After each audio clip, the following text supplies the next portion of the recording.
Welcome to the second episode of Spilled Ink. I realized after the first one I forgot to introduce Max Brown. I was so excited to talk to him. I just dove right in. Today I am here with Scott Laigo, who I have known for, I don't know, probably 20 years now. Yes. He is the founder of Student Athlete Advocates, and we are going to cover a lot today. One of the things that I'm most interested in talking about in a little bit is the NIL situation and how that's kind of trickling down into the high school youth sports area and having that effect. But before we get into that, just if you could, just give me a brief overview of what Student Athlete Advocates is. Okay. Thanks, Mason. Appreciate you having me on. Well, is when how we met. You were covering me when I was the high school football coach at Garfield High School, and at the end of my tenure at Garfield, and for full transparency, my stepson was a college football coach at that point, and we were starting to realize some things. And there was a new campaign, and that wasn't a real positive campaign. It was called 2.3 or Take a Knee. It was going to correlate with your GPA requirements, with your ACT sliding scale. If you had a lower GPA, you had to have a higher SAT, ACT score, which, from an inner city school, recognizing a lot of the kids didn't have those academics, and behind them, and then having to feel like they got to go into an ACT or an SAT test, and sweat it out and see if they can make the corresponding score, became a big issue. And so I saw that now 20 years later, we're we're here at the crazy point of life, and NIL portal, high schools, the craziness that's going on. So it is morphed from starting there to where it is today. We are an educational platform. We are not going to get your son or daughter a scholarship if they're 4'1" and they want to play center for the UCLA basketball team. I can give you the information. Whether the coach calls you, that's a whole nother story. But for the most part, we just teach about the education. And like I said, not trying to boast, but my stepson's a college football coach at a Power Four school now. And so I get a lot of insights into what's really happening on the ground. And I try to provide that to parents, coaches, athletic directors, and student athletes themselves, to really let them understand what's happening out there. And there are a lot of major changes that are happening right now. With that in mind, what are the top two or three things that people do need to be aware of at this point? And what are you sharing with athletic directors and families? Well, I think the most important thing is the way the recruiting has gone. Last 3 years, on average, it's been about 525 less high school players are taken on the Division I level, the Power Five, Power Four level. I keep saying five, but it's really four. But from that, so you can do the math. I mean, it's 500 less, and it just trickles. And so the portal has really changed that. I talked to a lot of high school coaches even today that say, I haven't seen a college coach in 20 months, and they don't come in anymore and stuff like that. And so that's a big issue, and then these kids. And if you were to really look, the NCAA has a map of all the Division I to Division III, and if you added, if you're able to figure out how to add the NAI in there, if you look at the map, especially on the West Coast, there's not a lot of schools on the West Coast. Everything's from the Midwest and over to the East Coast. A lot of people don't know this. Like for Division II, there are only two Division II programs left on the West Coast. That's Western Oregon and Central Washington. And unfortunately, I think that, with that, and then they play in a Texas league now. So they have to travel a long ways, and that's cost and all those things. I just recently saw the Western Oregon coach, and he says it's a great league. They're having fun with it, but the bottom line is that's a big cost. And I unfortunately I get nervous of seeing a situation maybe like a Western Washington where the AD comes in one day and says we're going to make some changes, and one of the changes is get rid of football programs, and that concerns me. So especially just for the kids, the opportunities and the things that we're kind of missing out on, it's a big concern. And the other part now is, what I tell athletic directors is this whole NIL / how we're going to pay these athletes. The Texas Tech AD this morning came out and just said how it's going to work. And basically, 75% of the money is going to go to the football program. The other 20% is going to go to the basketball program. Well, that leaves 5% left for everybody else. And so what does that look like? I always butcher the young man's name, but the top high school prospect this year AJ, I don't know his last name right now. He's going to go to BYU, but they say his NIL deal is $7 million, and they're saying that the budget is going to be $5 million for Division I basketball. Well, I'm not real good at math, but I know seven's more than five. So what does that do for the rest of the team? Does everybody get a quarter? I mean, are all the rest of the guys 5'8" guys that play in the rec league, and because that's all they can afford? So we've really just have, screwed this thing up, and so it's just really explaining to the parents how this works. I would tell any kid, I see it from women's soccer, basketball, soccer, lacrosse. I mean, I see it all across the sports. Those sports are number one, maybe being cut from the programs, but a lot of coaches are just cutting kids in the middle of the thing and then getting rid of them, and then those kids are having to try to find another to Power Four or go to the FCS level. I would recommend to all high school kids, if you get an offer and it's a committable offer, which is different. I mean, you and I both know you can get on the social media and say, I've been offered, but can you call the coach up and say, Coach, I'll take that offer today? And the coach says, hey, you know what? We'd like to come back and have you see you in the summer. That's not a committable offer. So if you have a committable offer, take it, because, and, kind of unfortunately, the way it's worked now, you kind of got to go low to go back up. Sometimes you maybe have to go to a Montana. You may have to go, some programs. I even see D3 coaches and players entering the portal, trying to move up. And, I don't think that's going to work out real well. But, I hope that happens for them. But unless you know where you're going to land, I would stay where you're at, because you have everything's paid for right now. And until you have a firm commitment from somebody, really do your research and understanding and stuff like that. But it is a mess, to be quite frank and honest with you. And parents just need to understand that, and that's the hard part, because everybody hears scholarship, and then they think that's all done. Mm-hmm.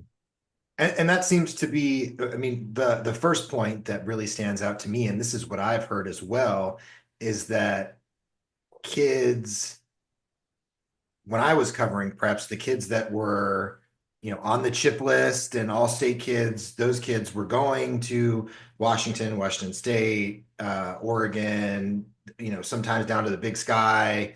And now, outside of the top kids, it's, if you want to play at Washington, or if you want to play at Washington State, you need to go to Portland State or Sac State or somewhere, Idaho, and make a name for yourself there, and then move up. And that just doesn't, I mean, if you want to do that, that's great. And if you can get there and you're that committed. However, for kids that just wanted to go somewhere and play for 4 years and get a scholarship, that's not a super fun path. No, it's not. And unfortunately, nothing's guaranteed.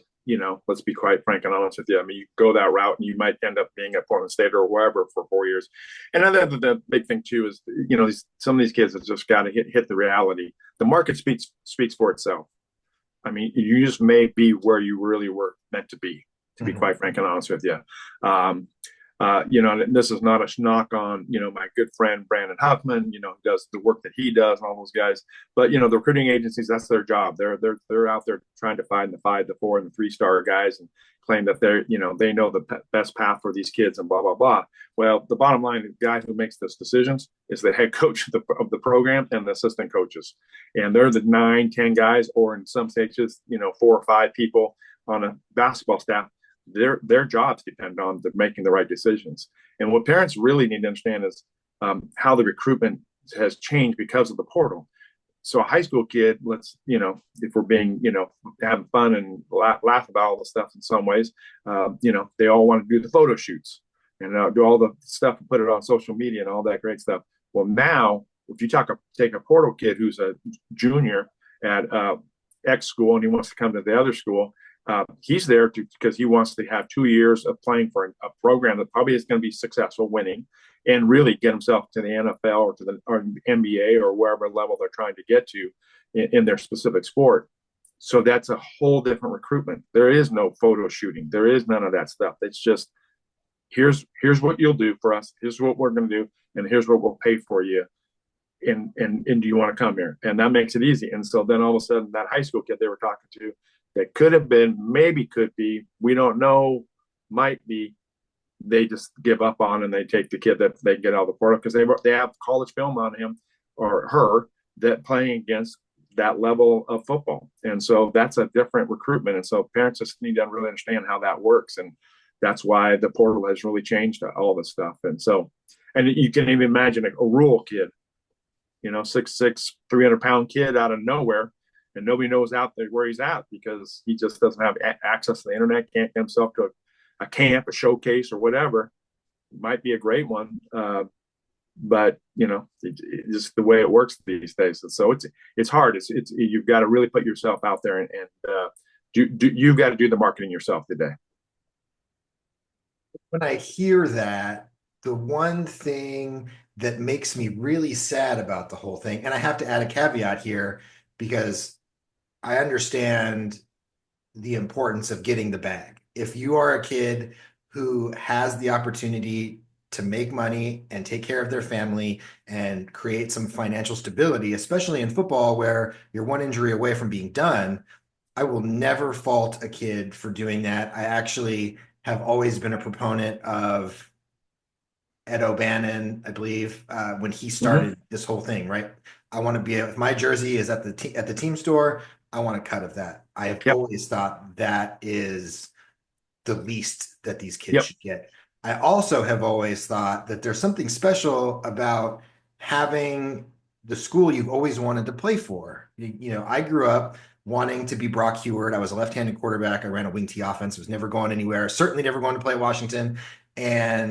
But that's where I wanted to go. And that would have been the highlight of my life to play football at Washington. And I think now kids they're seeing dollar signs and not logos on helmets. And I'm just curious about how that is going to change the fan experience over time.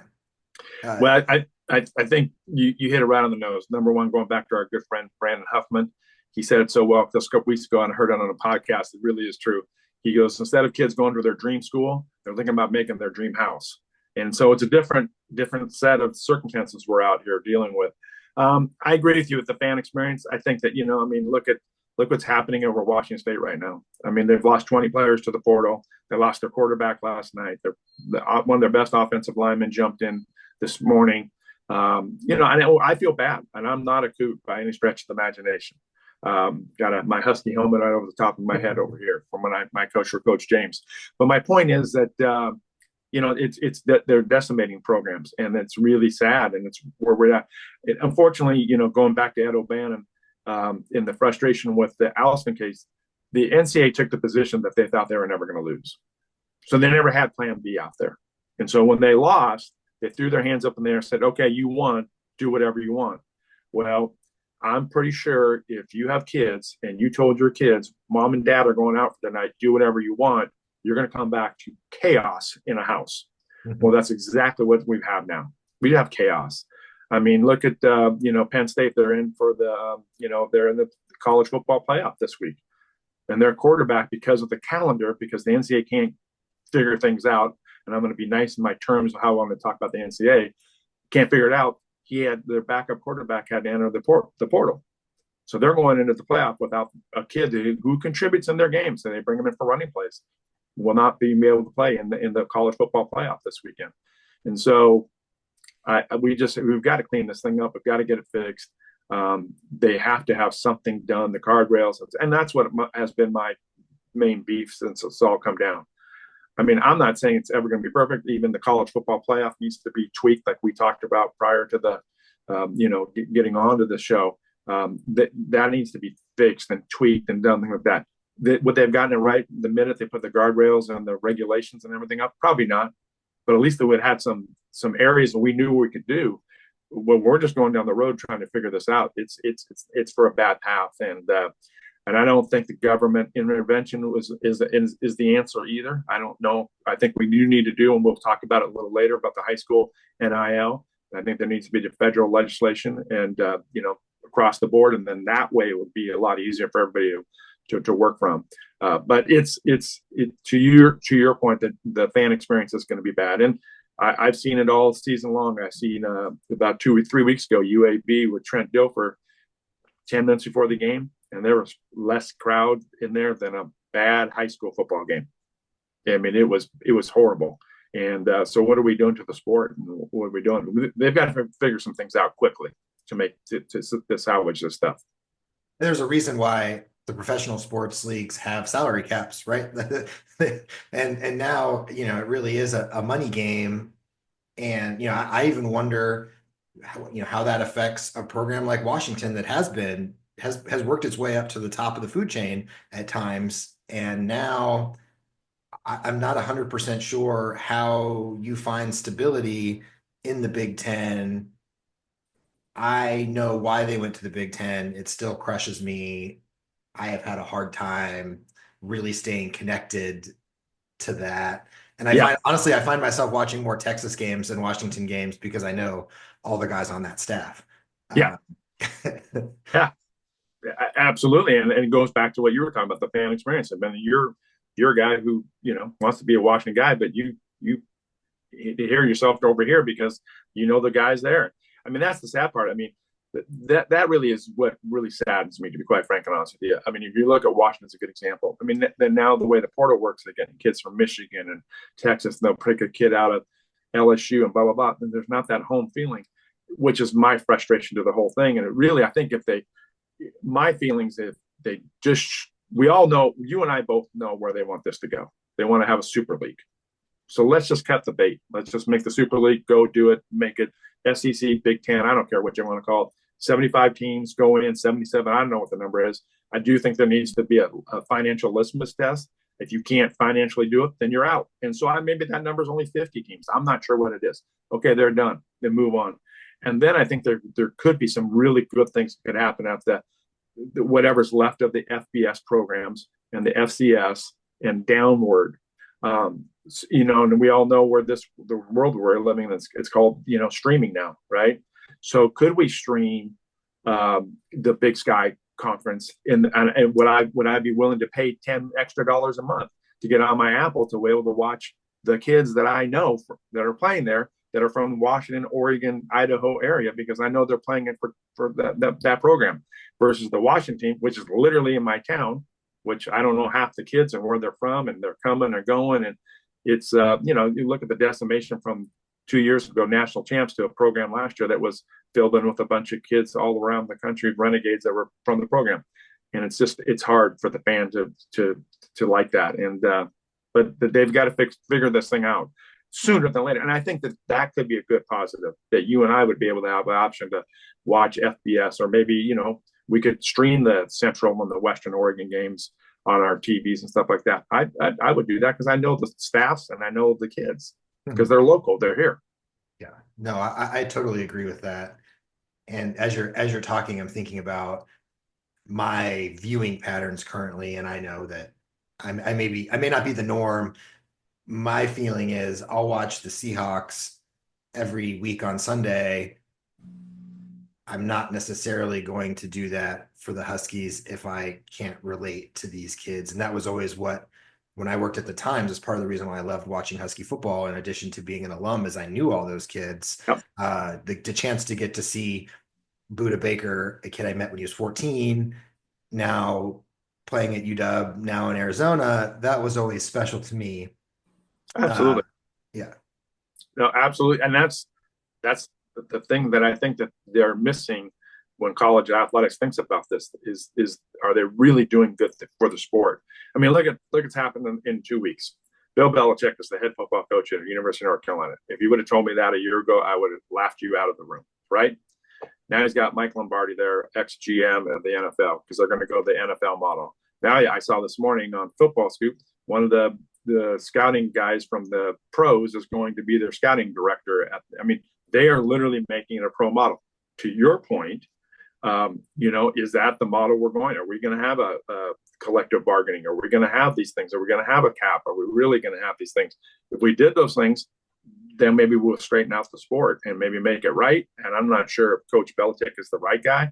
I just have a hard time seeing him, dealing with a parent and, all that kind of stuff when it comes to NIL. But, be that as it may, I will find it be definitely watching from afar to see how this whole thing plays out. But totally understand, that's the model that we're at, and can you adhere to it? And so it'll be interesting. It'll be interesting, that's for sure.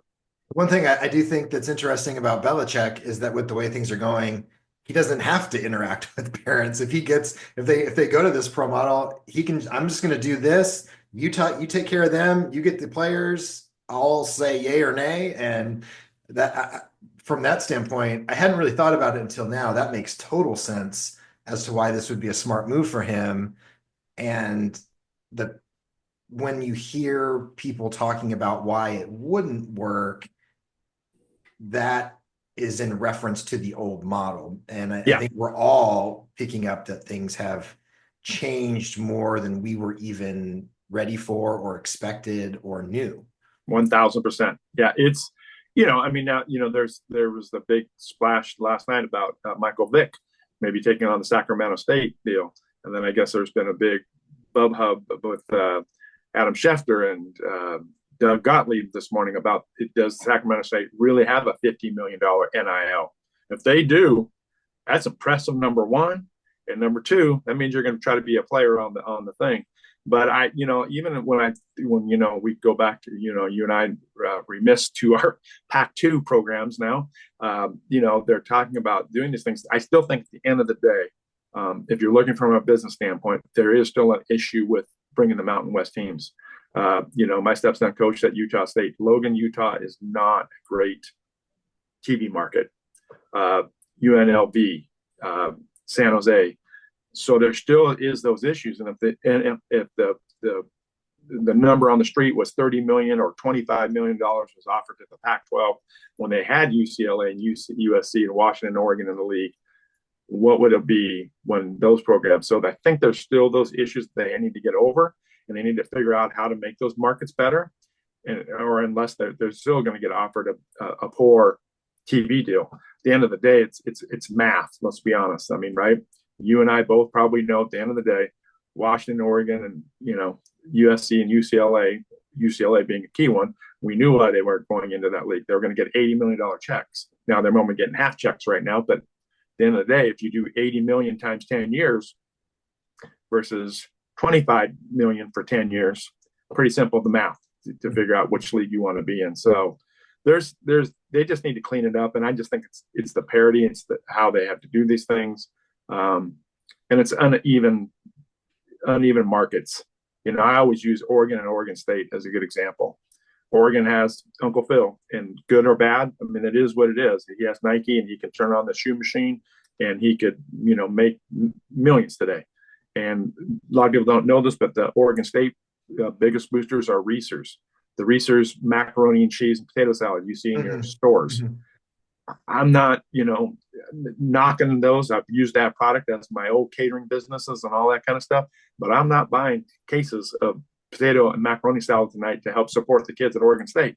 Yeah. Right. Totally. And the big boosters over Washington State, they're wine guys. And you and I are buying pallet boards of wine tonight to help the student athletes.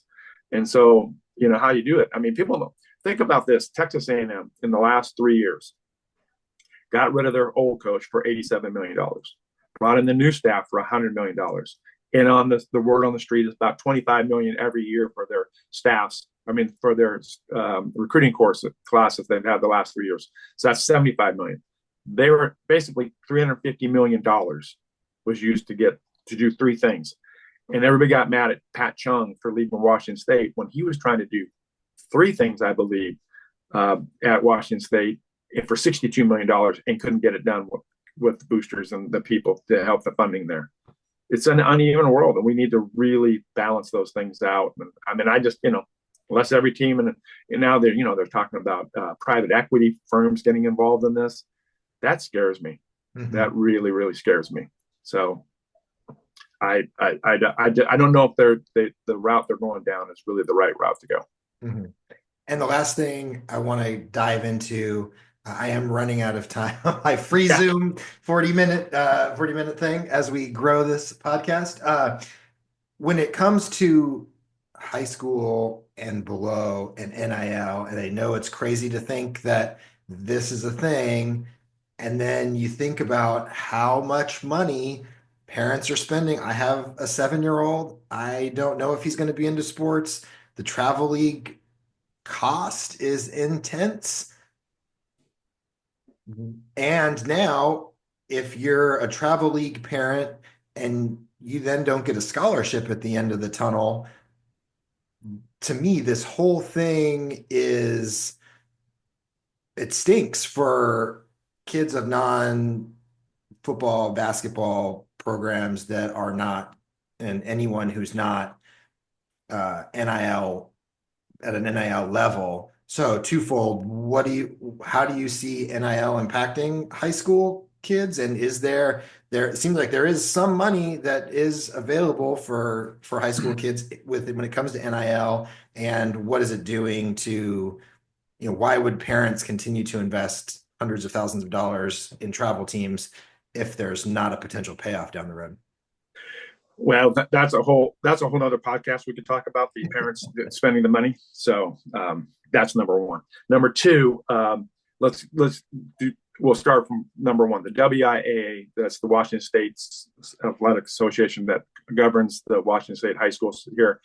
They do not have a policy. There's no legal deal. That all you have the wording in their book is basically you cannot use any marks, i.e., your basketball uniform, your soccer uniform, your school, in the background of any pictures. You can promote a product or service, but you can't use anything from the school. Having said that, there's not nationally, there's not a blanket process for the whole thing. So actually, Texas has been in the news on the NIL for a while now. They will not allow NIL in Texas. So some of those kids from those really good programs down there are thinking about maybe moving to Louisiana, out to California, or wherever in Florida where they could get an NIL deal. That's one. Two, I think it's really important. So the Seattle Public Schools ADs, a couple of them called me because they got approached by a company out of Bellevue, Washington, and their product was called Tips. So think about this as you're a high school reporter going to a game and you're looking around trying to see who's giving out tips. They can get on an app and they can just give the kid, student athlete, some money. And I'm with you. High school kid, $20. We all know where they're going to go. And especially if they live in the inner city, they're all going to be up at Broadway at Dick's, probably having a burger after the game with their $20. Okay, that's fine. But now let's get into the nefarious part. I'm a bookie and I come to the game and I give you $1,000. And I know you're probably going to go to the next level. And then I start to say, I'd like to get my return on my investment I did a couple of years ago. Those are questions that I would have. Two, do the parents understand when taking this money, is there a tax implication? How much is that implication? Is it $5,000? Is it $1,000? Is it $20? You have to report that on your income. People don't really realize those things. Even the college kids, I know for a fact that there's probably kids that are dealing with tax implications for the monies they're taking, and they're not being educated about it, really understanding these things. And then to make it even worse, we got a guy named Kendrick Perkins. I don't know if you've heard of this program called NIL. Has come out, and what he did, he says, we'll give you an advance on your NIL value. So we can give you a check for $150,000, $200,000, $50, $500. I don't know what it is. And with an agreement to your contract that you're going to sign with us, and we're going to get that money back on that advancement. Again, who's negotiating this thing? Who's really reading the fine print? Who's really doing the stuff that they're supposed to be doing? And highly concerning to me where this is actually going. And so I think that coaches need to be aware of these things that are out there, give that advice. Now, whether the parent and the student athlete do it, that's not on the coach, but the coach needs to say, hey, I would do these things if I was you. Part of our presentation, we talk about all the things, about signing contracts and all those things. Just, hey, these are things to consider. I've always used this one example. So when the whole thing came down, Mason, they said that universities are not responsible financially or legally to give any advice. Okay, fine. But I'm pretty sure that you and I both know there's an accounting law department on every campus. Why not hold an open house and tell student athletes and parents, we're going to present people in this room. It could be from all races, ethnicities, uh, uh, sexual, orientation, whatever, in this room, and it's your choice to whether you can use or not use this person. And walk away if you don't want it, and if you want to, then you can make a contract and do that thing. I think that's something they at least should be able to provide, and then go from there. But there's a lot of things that I know that are happening, and as I always like to say, there's the proverbial car crashes coming down the pike, and when it happens, and when it everybody's gonna go, oh my gosh, I can't believe this is happening. I'm gonna go, wait a minute, whoa, whoa, whoa. You knew this could happen. You didn't want to put any regulations, stipulations on this thing, and now you're shocked that this even happened. What did you think was going to happen? So, word to the wise, just be very concerning to what you're doing and how you're doing it and who you're doing it with, and think about these things, because at the end of the day, I mean, the word on the street right now is that some of these, street agents are getting like 20% of the NIL. Well, I mean, you still got to pay tax. And if that 20% is out the door, are they covering their end? I mean, it's a real concern. Yeah. So they've got to figure this stuff out, to be honest with you. Yeah, it's on the one hand, I'm saddened by all of this. On the other hand, if guys are being taken care of ultimately, and if they're getting this education, I'm happy for them, and I'm thankful that there are people out there to help kind of provide some assistance and guidance to help kids navigate this world. And yeah, it's really curious. I'm curious if we sit down in 6 months. I'd be curious to know how things have changed, and I'm guessing it's going to be quite drastic. It daily changes.